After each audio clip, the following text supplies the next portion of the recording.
Hello everyone, आपका स्वागत है महिंद्रा एसएससी पॉइंट में। हम लोग समय दूरी पढ़ रहे थे और समय दूरी का ये हमारा तीसरा क्लास है।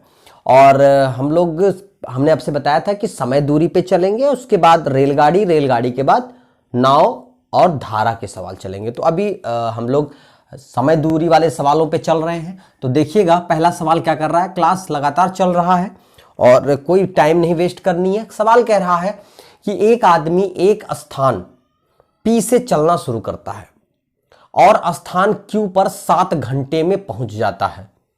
वह 1/4 दूरी 10 किलोमीटर पर घंटे में तय करता है, तो शेष दूरी 12 किलोमीटर पर घंटे से तय करता है। तो P और Q के बीच की दूरी क्या थी, यह बतानी है। अच्छी चीज है। सवाल कहा गया कि वह 1/4 दूरी 10 घंटे में तय करता है और शेष दूरी 12 किलोमीटर पर घंटे से तय करता है। तो सवाल में पूछा गया कि P और Q के बीच दूरी कितनी। अच्छा, पूरा कितना समय लगा है? 7 घंटे। अच्छा, एक बात बताइए, आप समझिए कि अगर 1/4 दूरी, 1/4 डिस्टेंस कितने किलोमीटर की स्पीड क्या रही होगी? 10 किलोमीटर पर घंटे की स्पीड से चला होगा। तो कोई ना कोई टाइम तो लिया होगा ना। फिर वही बची हुई दूरी कितनी हो गई? बची हुई दूरी कितनी हो? देखिए, 2 टाइम होता जा रहा है, तो बचा टाइम कितना हो गया? 3/4। अच्छा, इसका स्पीड अलग रहा होगा, कितना रहा होगा? 12 किलोमीटर पर घंटे। तो दूसरी टाइम लिया होगा T2। भाई अलग अलग समय लगेगा, क्योंकि दूरी भी अलग है, समय भी अलग है, तो टाइम भी अलग होगा। मतलब स्पीड भी अलग है तो टाइम भी अलग होगा। लेकिन सवाल में कहा गया कि ओवरऑल समय जो है 7 घंटे लगे हैं। मतलब T1 और T2 दोनों जोड़कर कितने लगे हैं? 7 घंटे लगे हैं। कितने घंटे? 7 घंटे। अच्छा, बात समझना है कि 1/4। अच्छा, टाइम बराबर क्या होता है? फार्मूला, टाइम बराबर डिस्टेंस अपॉन स्पीड, समय बराबर दूरी बटे चाल। तो दूरी 1/4 है। स्पीड क्या है मित्र? स्पीड 10 की स्पीड से है। अच्छा, डिस्टेंस कितना है? अब बचा क्या? 3, दूसरा वाला 3/4 से, तो ये किस स्पीड से? 12 से। ओवरऑल कितना? 7। कैलकुलेट करेंगे कितना हो जाएगा? 1/40 और प्लस यह क्या नाम है, 3/48 बराबर 7। ठीक है, तो कुछ कट हो जाएगा 3 से। 16 3 48, 1/16 बचा। 16 और 40 का एलसीएम लेना आसान है, 80। 16 और 40 का लासा हो गया 80। तो 16 पंचे 80, तो यहां 5 एकम 5 हो जाए। 16 पंचे 80, तो 5 एकम 5 हो गया, और 40 दूना 80, तो 2 हो गया, बराबर 7। तो 4 और 5 और 2 7, 7/40 बराबर 7 के। तो 1 बराबर, अब आप समझ रहे होंगे कि 1 बराबर क्यों? 7 गुणे, नीचे वाला उधर जाएगा तो गुणे में हो जाएगा, और ऊपर गुणे वाला नीचे जाएगा। 7 7 कट गए, बचे कितना? 80 किलोमीटर 1 बराबर। देखो, हमने क्या किया था? डिस्टेंस को 1/4 भिन्न में लिया था। किस में लिया था? भिन्न में। तो कुल कितना होता है? कुल हमेशा जब कोई चीज हम भिन्न में लेते हैं तो कुल कितना होता है? 1। तो हमने कुल यहां पे 1 निकाल दिया। तो कितना आ गया? 80 किलोमीटर। मतलब जो टोटल डिस्टेंस था वो कितना था? 80 किलोमीटर। टाइम T1 और T2 जोड़कर 7 घंटे थे। हमने टाइम बराबर डिस्टेंस अपॉन स्पीड, 1/4 10 की स्पीड से, 3/4 12 की। सीधा था, क्योंकि 1/4, 4 में से 1 वो 10 की स्पीड से चला, तो 4 में से 3 जो बचा वो किससे चलेगा? 12 से चलेगा। ठीक है, तो ये हो गया आपका आंसर। ठीक, तो नोट कर लीजिए। नेक्स्ट क्वेश्चन पे चलते हैं। सेकंड क्वेश्चन पे चलते हैं। देखिएगा, सेकंड क्वेश्चन भी बहुत आसान है। कह रहा है एक व्यक्ति को किसी स्थान पर पैदल जाने और सवारी से आना। व्यक्ति एक स्थान से, मान लीजिए ये कोई प्लेस है और यहां से यहां तक ये 2 प्लेस है, यहां से वो पैदल जाता है। किसे था? पैदल। और सवारी से आता है, वाहन से। तो हम थोड़ा सा इंडिकेट करते हैं, पैदल जाता है और वाहन से आता है। ठीक है, तो कितने घंटे लगते हैं? अच्छा, पैदल गया और वाहन से आया, तो P और B ये अपना टाइम होगा, P वाला, और अपना टाइम होगा। तो पैदल और वाहन से गया तो कितने घंटे लगे? 6 घंटे 80, 6 घंटे 30 मिनट। ऐसे लिख देंगे, कोई दिक्कत तो नहीं। 6 घंटे 30 मिनट, कोई दिक्कत नहीं। अच्छा, सवाल में कहा यदि दोनों तरफ सवारी से जाए, मतलब वाहन से जाए भी और वाहन से आए भी, तो सवाल में बोला है कि 2 घंटे 10 मिनट बच जाते हैं। तो 2 घंटे 10 मिनट बच जाते हैं, इसका मतलब 4 घंटा 20 मिनट लगता है। अब टेंशन की बात यह है कुछ लोगों के लिए कि ये 4 घंटा 20 मिनट कैसे भाई, 2 घंटा 10 मिनट बचना मतलब 2 घंटा मतलब 4 घंटा 10 मिनट घटा दिया, मतलब इतने समय लग, वाहन से जब जाता है तो 4 घंटा 20 मिनट लगता है।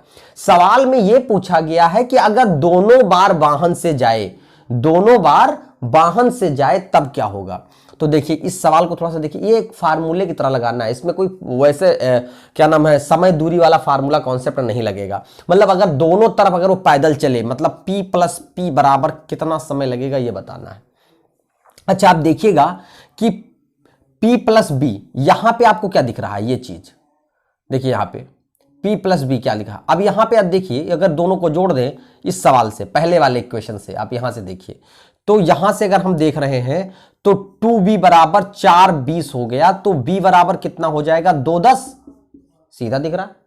और ये V वाला वैल्यू उठाकर हम यहां पुट कर देंगे, तो P प्लस V के जगह 2 10 लिख देंगे और 3 60 को, और ये 10 जाके उधर घटेगा, तो P बराबर देखो 10 में से घटेगा तो ये 20 हो जाएगा, और ये 2 में से घटेगा तो 4 20 हो जाएगा। कोई दिक्कत नहीं है, मिनट मिनट में से घट जाएगा, घंटा घंटा में से घट जाएगा, कोई दिक्कत है नहीं। तो 1P, और हमें P प्लस P मतलब कितना पता करना है, 2P पता करना है। तो 2P बराबर कितना हो जाएगा, 2 से गुणा कर देंगे, तो जब 2 से गुणा करोगे आप तो कितना आ जाएगा 8 घंटे 40 मिनट, 8 घंटे 40 मिनट, कोई दिक्कत, 8 घंटे 40 मिनट। सवाल एकदम सिंपल था, पैदल जाता है, वाहन से आता है, 6 घंटे 20 मिनट लगे, वाहन से गया वाहन से आया तो 4 घंटे। तो इसका मतलब एक साइड का कितना लगता है, यहां पे लिखा 2 10, 2 10 की वैल्यू यहां मैंने रख दी, घटा दिया, तो पैदल एक साइड का कितना लगेगा, यहां से क्लियर हो गया 4 20, तो 4 20 को दूना कर देते क्योंकि पैदल वापस भी आ रहा है, तो टोटल कितना हो जाएगा यहां पे 8 40, मतलब 8 घंटे 40 मिनट आ गया। सिंपल था क्वेश्चन था, ऐसा क्वेश्चन पूछा भी जाता है, तो कई वेरिएशन से पूछे गए हैं। ठीक है, तो इसे नोट कर लीजिए, नेक्स्ट क्वेश्चन पे चलते हैं। चलिए क्वेश्चन नंबर 3 पे चलते हैं, ध्यान दीजिएगा। क्वेश्चन नंबर 3 कितना आसान सा सवाल है, बहुत अच्छा सवाल है। कह रहा है यदि आप 4 किलोमीटर पर घंटे की गति से चलते हैं, ठीक है, स्पीड, तो आपको स्कूल पहुंचने में 5 मिनट की देरी हो जाती है। लेकिन अगर आप 5 किलोमीटर पर घंटे की चाल से चले तो आप 10 मिनट पहले पहुंच जाते हैं। मतलब यही चीज है कि कह रहा है अगले दिन ऐसा करते हैं आप, ठीक है। लेकिन अगर 5 किलोमीटर पर घंटे की चाल चलते हैं तो आप निर्धारित समय से 10 मिनट पहले पहुंच जाते हैं। तो स्कूल और घर के बीच की दूरी, देखिए ऐसे सवाल बहुत पूछे जाते हैं कि एक आदमी ऑफिस से चला, अगर इस स्पीड से चला तो इतना मिनट पहले पहुंचा, अगर इस स्पीड से चला तो इतना मिनट बाद पहुंचा, तो ऑफिस और उसके घर के बीच की दूरी। ऐसे सवाल कई तरीके से पूछे जाते हैं, तो ऐसे सवाल में दिक्कत नहीं होनी चाहिए। आपको बस ध्यान रखना एक formula D is equal to होता है S1 S2 T1 plus T2 बटे S1 डिफरेंस S2 गुणे 60। ये फार्मूला है भैया। यस से तो समझ गए होंगे, स्पीड और टाइम से मतलब दोनों टाइम, कुछ दिक्कत नहीं है। आप सिंपल इस फार्मूले पे रखेंगे, आपका आंसर आ जाएगा, ठीक है। तो आपको समझना है। अच्छा, मैं यहां पे एक बार माइनस भी लगा देता हूं। ऐसा क्या होता है कि माइनस ऐसा तब लगेगा जब दोनों बार लेट हो या पहले पहुंच जाए, पहले पहुंचे, समझिएगा। जैसे इसमें क्या हो रहा है, एक बार लेट हो रहा है और एक बार पहले पहुंच जाता है, तब तो प्लस का ही फार्मूला है। लेकिन यहां पर माइनस तब लगाएंगे जब दोनों बार लेट हो, मतलब 4 की स्पीड से गया तो भी लेट और 5 की स्पीड से गया तो भी लेट, या 4 की स्पीड से गया तो भी पहले पहुंचा और 5 की स्पीड से गया तब भी पहले पहुंचा। तो जब दोनों कंडीशन में एक ही चीज हो तो माइनस लगाएंगे, अदरवाइज एक में लेट हो रहा है। ऐसे सवाल कम आते हैं जिसमें दोनों ऐसा हो, लेकिन ये ध्यान रखना है। तो सिंपल फार्मूला रख दें, डिस्टेंस इज इक्वल टू, देखिए स्पीड आपको दिया है S1 बराबर कितना दिया है 4, और S2 बराबर कितना दिया है 5, T1 बराबर कितना दिया है 5, और T2 बराबर कितना दिया है 10। सिंपल फार्मूले में रख देना, तो फार्मूले पे रख देते हैं। D बराबर S1 S2 ठीक है। डी बराबर, अच्छा S1 कितना रखेंगे 4 गुणे 5 ब्रैकेट में 10 प्लस 5 और बटे कितना हो जाएगा